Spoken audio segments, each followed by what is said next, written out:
G'day legends. If you are a Logic user and have updated to the latest version recently, then you would have noticed that there is a new mastering assistant available within your DAW. And some of you are probably thinking, hell yeah, one-click mastering, don't have to pay a mastering engineer, don't have to give Landon my money anymore. Now, do mastering engineers really have to be worried about Logic's new mastering assistant?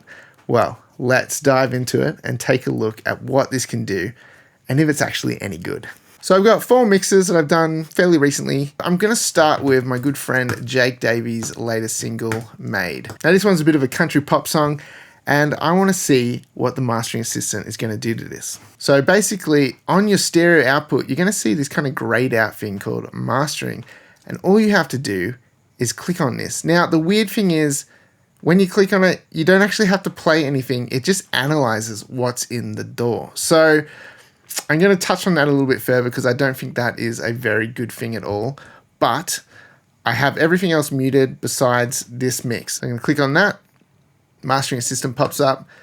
Mastering Assistant analyzing. Creating master chain. Okay, it's done. My track is now mastered. All right, pack up. Time to go home. Job's done. I've got it made. This life I'm living. No, I gotta give it up to my saving grace. Keep my world spinning. This little white picket up is anywhere your heart is, even when the hardest days keep coming my way. I've got it. Let's talk about this a little bit. So I've got my waves meter. Let's just play this again with the processing on, and I just want to have a look at this. Made this life I'm living. No, I gotta give it up to my saving grace. So the overall loudness of this master is sitting at around minus 13 LUFS. So realistically, that's pretty quiet, and we all know that you just do not master to minus 14 LUFS. The internet is full of silly people who might tell you to do that, but you do not do it. If I go and download a hit song off of the iTunes store, it's going to be loud. So before we talk about any of these sort of things that are going on in here, already the loudness of this is not good enough. So let's boost the dynamics. We're going to push this up, crank the loudness, see where we can get it, and see how it sounds after it's a little bit louder, because already it sounds pretty compressed off of what it's already done. Made this life I'm living. No, I gotta give it up to my saving grace. Keep my world spinning. This little white picket. So that sounds pretty mushy to me. It's not doing a very good job of boosting the loudness and maintaining dynamics. Okay, let's see what it sounds like when we put the Excite button on. This life I'm living. No, I gotta give it up to my saving grace. Keep my world spinning. I'm really not liking that. Okay, so we've got the loudness compensation button. So what this should do is just bring it back to a unity level so that we can bypass the plugin and have a listen to what the effects of the mastering are actually doing. I've got it made. This life I'm living. No, I gotta give it up to my saving grace. Keep my world spinning. This little It just sounds a bit distorted, almost like just overly saturated and like just losing clarity, even though we've got this Excite button on and we're pushing the loudness a little bit, but it's still not like a super loud master. And yeah, there's just some weird stuff going on. Let's address this EQ. So we can boost this up and overemphasize it, or we can bring it down and flatten it out. And then we can also get in here and make some changes if we want. And up here there's a character button, but obviously you need to have an Apple Silicon Mac to access these. So they must draw on a certain amount of power or require a certain chip. But I'm still on an Intel Mac, so unfortunately I can't dive into those features. So let's move this around and see what we get going. even when the hardest days keep coming my way. I've got it made. I've got it in the shade like lemonade. Every day's getting better, babe. I get what I'm trying to say. I don't really like what I'm hearing. I prefer the EQ turned all the way off. I prefer the loudness pulled back. The Excite probably is needed on there, and the width sounds a bit funky to me. Made this life I'm living. No, I gotta give it up to my saving grace. Keep my world spinning. Now, to someone who doesn't really know what they're doing, I think they might find this stuff kind of like exciting, like it's making moves and changes to your mix. But the problem is, they're not really the best moves, and they're not really the best changes either. And once you know a little bit about mastering, you'd probably realize that this is probably doing a little bit more harm than good to your track. Let's take a look at what it does to one of these other tracks.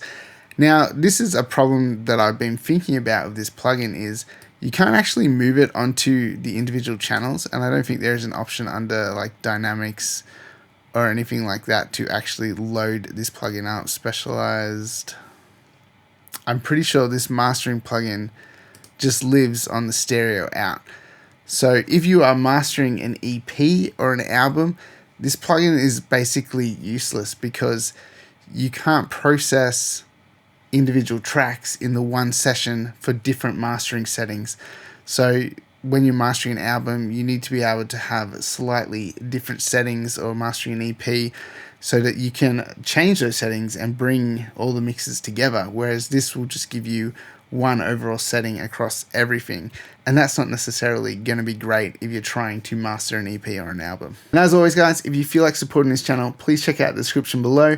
There's a couple affiliate links to plugins that I like to use, as well as an affiliate link to Sweetwater's site. So if you buy your gear through Sweetwater, consider using that link below, and that will kick back a small commission to the channel, which is a really big support. Okay, so let's mute that track. Let's come up and let's do this one. This is a track by Patrick Lawrence, just a cruisy little jam. And we're going to tell the plugin to reanalyze. Have a look at this EQ. Man, this is crazy. Loving the bump in the low sub. It's like they're really trying to make you feel like the track is a lot bigger by pushing this low end. I don't know where I'm going, but I hope that once I get there, I'll know. I'm just looking for a mission, or a mentor, or a lover, or a home. So this is interesting. It is making this mix sound a little bit clearer, and there is a little bit of kind of like low mid sort of stuff building up in this, but I also think from the reference that I was using when I was mixing this stuff was we were chasing a warmish style mix. So this is trying to clean up some of the stuff that we were trying to impart upon the mix. So that's kind of the hard thing with using these sort of mastering plugins, is it's just trying to take a bit of a guess at what it thinks is going to be the best sound, when we all like the sound of different things, and sometimes we want things to be warm and not necessarily bright and totally crisp and clean. So let's hear what this sounds like when we push it a little bit harder. I don't know where I'm going, but I hope that once I get there, I'll know. I'm just looking for a mission, or a mentor, or a lover, or a home.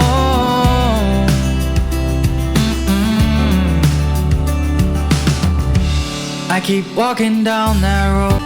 It sounds distorted. Like, it's not even very loud at the moment. I don't know where I'm going, but I hope that once I get there, I'll know. Like long term, it says we're still -13 and we're getting short term -10. And the vocal sounds crispy.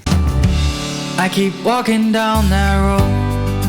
Like the walking sounds distorted to me. Yeah, I think this only sounds good at a soft level. And the EQ at times makes it sound thin and harsh. So you could pull this back a little bit. I'm just looking for a mission, or a mentor, or a lover, or a home.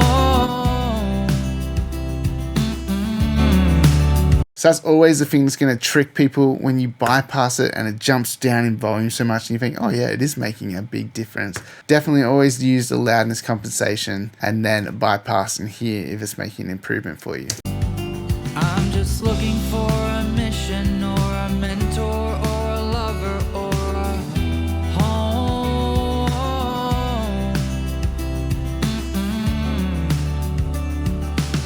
So to me, that's kind of like where it's sounding good. I keep walking down that road. And how loud are we now? I don't know where I'm going, but I hope that once I get there, I'll know. -13, -12, LUFS are still just not really good enough And when you push this a little bit harder, it just starts to get gritty sounding very quickly. The width, only using a tiny bit of this, and I feel like that's with most stereo spreading plugins. You don't want to use a lot. Some of them you can push harder and they still sound pretty nice.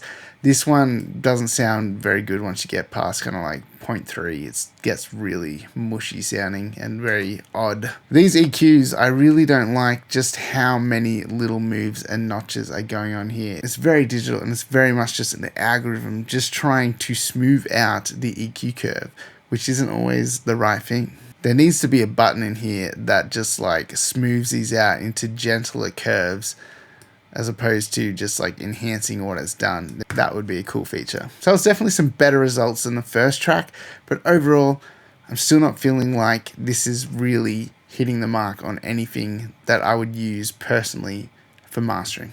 Okay, we're going to get rid of it and then we're going to do it again. A track that I have here from Isaac, who goes by the name of Vivos. Let's do the same thing. Loudness compensation on. Let's bypass it. Play a little bit of the track. We getting older, we getting closer. Life is so short, you should know. Time is not over, but can't wait no longer. We getting older, we getting older, we getting closer. Life is so short, you should know. Time is. I feel like this excite button needs a mix knob on it because it's just too much, whatever it's doing. We getting older, we getting closer. Life is so short. This algorithm just really wants to bump up that low sub, which is not always what you want in a mix. I just find these EQ curves kind of interesting. We getting older, we getting closer. Life is so short. You. Like around 40% of that sort of sounds okay to me. We getting older, we getting closer. Life is so. Let's take the compensation off. It's gonna get loud, guys. We getting older, we getting closer. Life is so short, you should know. Time is not over, but can't wait no longer. So, you know, that sounds okay. Let's have a look what kind of loudness we're getting over here. We getting older, we getting closer. Life is so short, you should know. Time is not over, but can't wait no longer. We getting older. Again, overall, not super loving the sound of this. I don't know if it's just like the limiter or whatever's kind of going on in the dynamics, if there's like some compression in there as well. It feels really grabby. It's not very transparent at all. You can really hear it pumping, which I don't really like the sound of. And it seems to be a theme with the EQ to kind of cut away the mids and boost the lows and the highs, which, you know, is a kind of standard thing with mastering, like you're trying to bring a bit of excitement to the track. But these kind of shapes and curves, it's just a little bit too much. There's too much going on. It's too wild. And even this like boost in the low end just feels unnecessary. The only place I would really think that this mastering assistant is good, just as a quick kind of rough polish on it, just to send off to someone. And even that is probably being generous. Okay, so for one more thing, what I've done is I've bounced out that master. So I've got the song Getting Older with the Logic master here, and then I have my master that I did for this track. And we're gonna compare the two, and I want you to listen to how much more the Logic master pumps, especially with the kick and the bass, and the fact that it's pumping so much without being that loud. That's kind of problematic to me.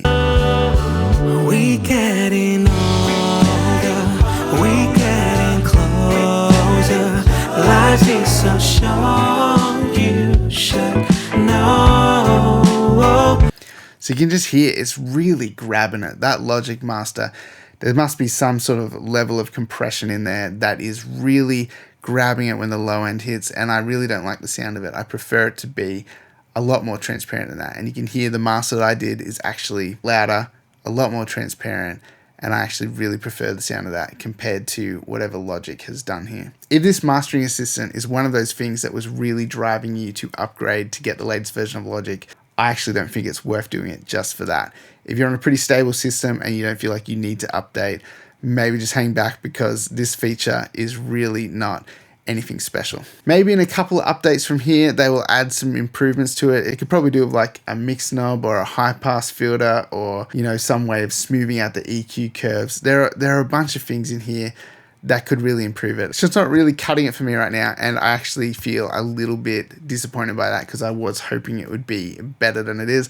But at the same time, I was sort of pretty wary of it being a one-click mastering solution. We all know how those kind of pan out anyway. And I did a video not that long ago where we compared some AI masters, and I would say that those are better than whatever Logic's doing. So Lander, even like Waves mastering is probably an improvement, and paying for a mastering engineer is probably going to get you better results as well. I'm here if you need me. And Ozone. Ozone does a way better job than the Logic mastering assistant. Obviously, you have to pay for that outside of Logic, but if you're going to be doing your own mastering and you need the mastering assistant to help you, then Ozone is way better. So maybe I'm being a little harsh on the poor mastering assistant. It is early days for it, but at the moment, it's probably going to do more harm than good to people's masters. So if you don't really know what you're doing, you may feel like this is improving it, but it is actually probably going to do more harm than good. After watching that, what do you guys think? Have you had any success with the mastering assistant? Do you think that this is going to put any mastering engineers out of business? Keen to hear your take on it. Don't forget to visit my online store, grab some drum samples, check out the mixing courses, all that good stuff. If you're interested in seeing how that AI mastering comparison went, then check out this next video coming up.